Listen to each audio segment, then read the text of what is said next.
So I went down to the EV blog meetup, which is the second one, a couple of nights ago, and it was an absolute blast. I got to meet a bunch of really cool makers.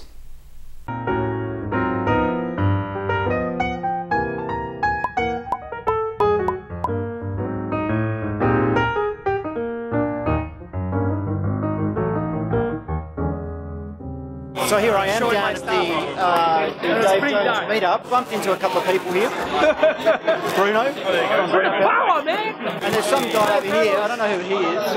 What's your name, mate? Sorry, I've forgotten. Oh, okay, right. I don't know who he is, but you know, hey. He does something to do with 3D printing. Oh, that's right. Yeah, 3D printing. You know about 3D printing, do you? I've heard a little bit about it. Oh, okay. Yeah. He knows 3D printing. There you go. People you meet. So what do we got here? What's the show and tell here?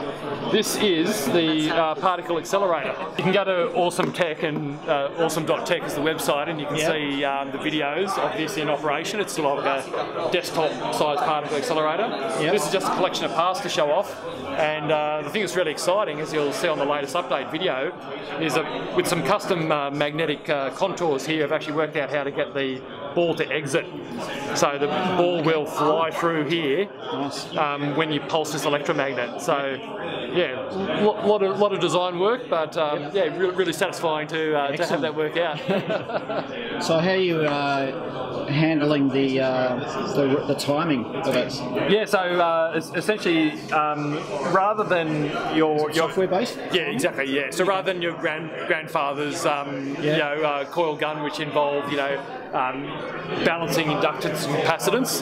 This is all just digitized, flows into the Arduino, and so this throttle is actually changing the parameters in the software to optimize the operating point for the performance of the acceleration. Nice. So we've got a little menu system and a TFT screen, so all interface through to the PC in real time. So I'm hoping people have a lot of fun with it. So anyway, I'm going to run a Kickstarter, so check out awesome.tech. You can sign up for the Kickstarter newsletter, and just want everyone to have some fun with this thing. Cool. Excellent. Okay, cheers. A full wavelength antenna, and it's just not, it doesn't fit. The only way you can fit it is with the practice. Super cool. But the physics of it is insane. So basically what this is the next version of my product Kerbal. Kerbal is a XY axis controller, and this one has 5 axes. So you have a CNC machine, then you can upgrade from 3 axis to 5 axis, and it has a 6th motor, which is your spindle. And it has 2 output pins, what is for your float pin and your miss pin. But you could run also use a normal laser machine, or you could run a lathe on it, or whatever. You could do a plasma cutter.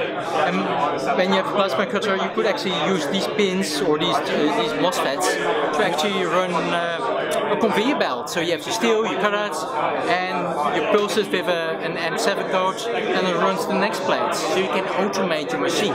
Everything is done by OptoCouplers, because my first version of the controller was just an X and Y axis for the K40 laser cutter. And the problem with the K40 laser cutter was the power supply. I would just basically interfere or create ground loops over the USB port, and that caused a lot of trouble. So now I have isolated everything, so people with a plasma cutter, if that thing arcs with 15 kilovolts, it won't hurt you. What's the MCU you got there? Yeah, that is an STM32, like the Blue Pill. It's a very cheap processor, runs on 72 megahertz. What's the headers you got? The headers are only put in there for me because it's my first prototype. I was thinking, well, all these modular step sticks and the driver, shall I keep them or shall I put everything on PCB? But actually, I think it's smarter to keep them on headers so people can swap these step sticks for cheaper ones or more complex.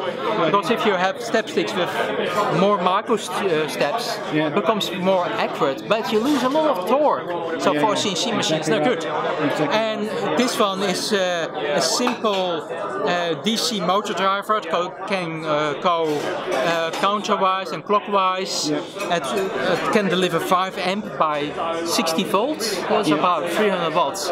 Before a CNC machine, hey, there's nothing. You need probably kilowatts. So maybe I need an extra footprint here that you, instead of this one, you want a 15 amp motor driver or a brushless motor driver. So you used Eagle or something, or is it? I used the Eagle, yeah, and I actually this time I paid for the license. It was worth it. Nice big ground plane. Really, and yeah, because that's what you need in these machines. And this is a 3D printed case. I probably need a metal case. Are you going to Kickstarter at all? Or well, I will use. First time I used Kickstarter, and I collected $22,000 for about 250 controllers. Okay. And I learned from that I ordered 250 controllers, and it took a long time because the AVR chips were sold out. The car manufacturers bought all the chips in the world, so I had to go to a specialist in the US. Instead of paying $2, I paid $5 per chip. So I was a bit more expensive to Kickstarter. So I learned. I said this time I'm not going to do 250 controllers. I think I used 1,000. I think that's way smarter. Kickstarters are pretty hard, aren't they? Yes, and what I don't like about Kickstarter is, they went to the arty-farty. Everything is about art and music and films, and technology is sort of hidden. And it becomes people who have designed their own watches, but it's almost like a manufacturer. It's so glossy. I cannot pay for a video cutter to do a very high-level professional $45,000 campaign. So all right, excellent. Good on you. Hope it goes well. Yeah, cool. See you. All right, bye-bye. So you can tell you're in a techie man cave. It's not isotropic, it's got crystal directions and stuff. And so the actual speed of light going this way, because it's more dense. Let's give the mad scientist it again. Exactly, it's birefringence. So if you calcite crystal to a certain thickness, you'll have a certain amount of phase shift between the horizontal component and the vertical component. So if you send... So Bruno has something for show and tell. We're advertising our work for battery. What did he got for show and tell? Australia, in Newcastle. So this is a battery management system, right? Hang on, let's just Australia Electric Association. I'm just gonna use the background. So this is called long mode. So they're separate modules. So there's two types of topologies of battery management system. So one is a centralized, everything is one board, you just send the wires to the batteries. And then you have this one, which is the bleeding boards, the balancing boards are separate. So they're connected in a daisy chain network. And this is a thermally regulation, epoxy coating. So it helps, because it's a resistor bank. It's constantly at 75 degrees when it's bleeding.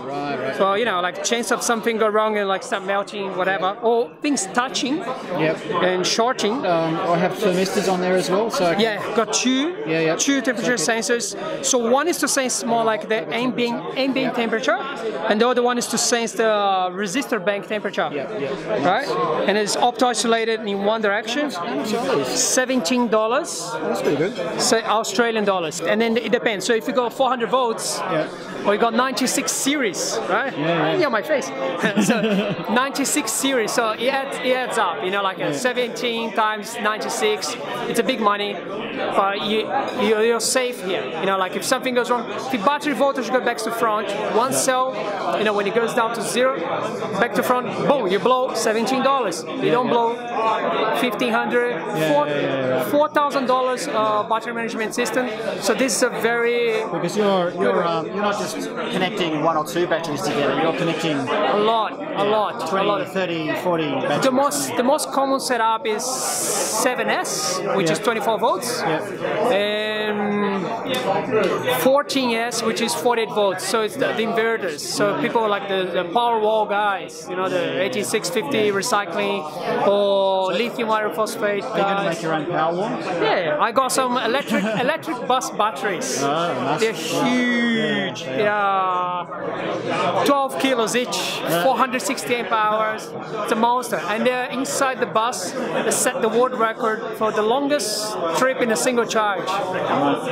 So it's great. So this is awesome solution. Which causes a large change in current and therefore the amount of light that you get.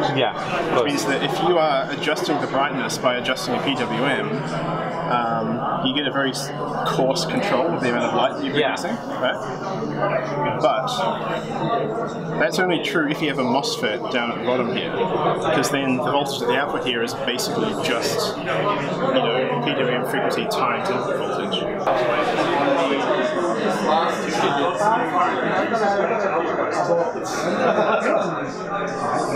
Okay, what have you got? Hey mate, I've got VSC. It's an open source project, and you can get this files, the schematic, the Gerber files, everything online. So you can just order the boards. They're pretty cheap, maybe from JLC PCB, and then you buy all the parts and assemble it. So this is used for electric skateboards. All the parts are like 06, 03 and stuff. So it's really like a close pitch, and it's got some nice features such as a cruise control, and you can, does all sort of settings you can do with the board. So what MCU have you got on there? It's an STM32F4, yeah. So it's really powerful. I think 180 megahertz. Yeah, very nice. So what are the other, what's you got there?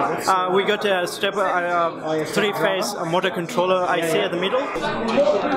It's from Poison Park, the board. Oh yeah. It's always good to have competition. Competition keeps everyone honest. Exactly. So I don't, you know, if people want to use... I didn't populate, I just populated stuff. So this is designed by Benjamin Vedder. Oh yeah. You can see his channel on YouTube. Yeah. And he really designed some really cool stuff for electric skateboards. So if you're into that kind of stuff, definitely check out this his project. And happy skating! Not a new project? It's the Microsoft. So what's going on here? What have you got going here? Well, that probably shouldn't be on camera. No. It shouldn't be what? This is probably shouldn't be on camera. Secret project. Ah, okay. Sure whether it be on camera or not. Probably not. So Dave... Oh, you can show it like that, Dave, you've got a show and tell, haven't you? Do I? Yeah. What show and tell do you have? That's it's about 60. That's the micro supply. Well, it's a prototype. I'm surprised. That was a direct shot. Yeah. There you go. There you go. That's really good, Dave. It's not the final form factor, but you know, it's mostly David's. Oh, okay. Right. Excellent. There he is. Good old Dave too. Hello. Just goes into Nice. Yeah, so it'll eventually come out. I'm really sorry. It's only been 8 years. Never met a Sometimes things take time. Exactly. 19.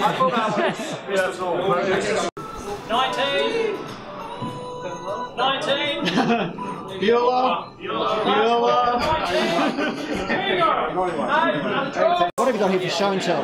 This is my phased array radio telescope for Wi-Fi signals. Currently, it's an expensive paperweight due to some soldering issues. Oh, okay. But this side works in the RF. Soldering issues? I blame the Harvey Norman toaster oven. Blame the tools. Blame exactly. the tools. Any good craftsman. But here it's just a little down converter from RF signals to the baseband. Yep. The sampling ADC and amplifier part is dodgy. Yep. When it's shot over to an FPGA, which basically all it does is take in the fast ADC samples and crap them out Ethernet as fast as possible. There's an ADC. That part works. Wi-Fi RF board. So Wi-Fi RF board. Yep. Yep. We've got an LNA, a local oscillator. Yep. We've got the down converting mixer here.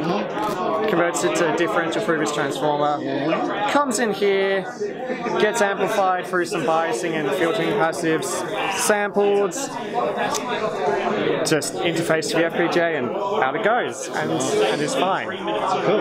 It just works. It just works. Oh man. Okay. So I've had the luxury of testing the RF stuff on the ludicrously expensive network analyzer at uni, and that works. Nice. The FPGA works in simulation. The comparatively simple sampling part in between is subject to soldering issues. Right now it's a paper paperweight. So what FPGA are you using? A Cyclone 10 LP dev board here. So that's what about. How many lots have they got? 60? A lot? I don't know. enough for my design. That's what about it. So and what tools do you use for just for Altera Cornus, Altera not Intel, whatever it is. It's like one of the issues could be a lot of these signals is relatively high speed, and so when you say high speed, what speed? 200 megahertz. I mean, that's not super high speed, but it's high speed for a 0.1 inch header and a dream, basically. So I'm kind of relying on the fact if it doesn't work, I can downclock it until it works. But the aim is 4 channels of 200 megasamples per second, and then do some delay adds and output it to do some beamforming, and it should just work. In concept, it's simple. It's always a way. The parts on their own are working. Together is the issue still. So nice. Cool. I'll have to try. Thank you. No worries. Safety sticker. Yeah. Don't touch that. So what happened is, it's very powerful and very high voltage, high current, high voltage, right? Yes, it would be. So I was like, I need to orientate in a way that the voltage is not gonna cross right here, because a high voltage will just jump between here and there. It's never gonna go up there because it's just the shortest path. So I was like, well, I need to orientate in a way so I can connect all in parallel, never cross between them, otherwise they short between themselves. And I'm gonna put some fiberglass here, something, just to avoid shorts. Bring it all up, big bus bar, and then I will start soldering some little sharp things here and here, and then eventually I'm gonna bend like this or the other way and see what happens. My experience with high voltage, as soon as it finds the easiest path, it sticks there and it just goes there. It starts over everywhere and then eventually tack. That's an experiment. Yeah. It'll be very loud, very loud. So that's about it. Don't forget, this video is sponsored by JLC PCB, who make all my PCBs. If you're looking for high quality PCBs with a very fast turnaround time, then I'll suggest checking them out. They currently have an offer on at the moment where you can get 10 PCBs for $2, only $2, and their delivery is pretty fast. So go and check them out. So anyway, I've got this box that I need to open that I got from somewhere. Thanks for watching, and see you next week.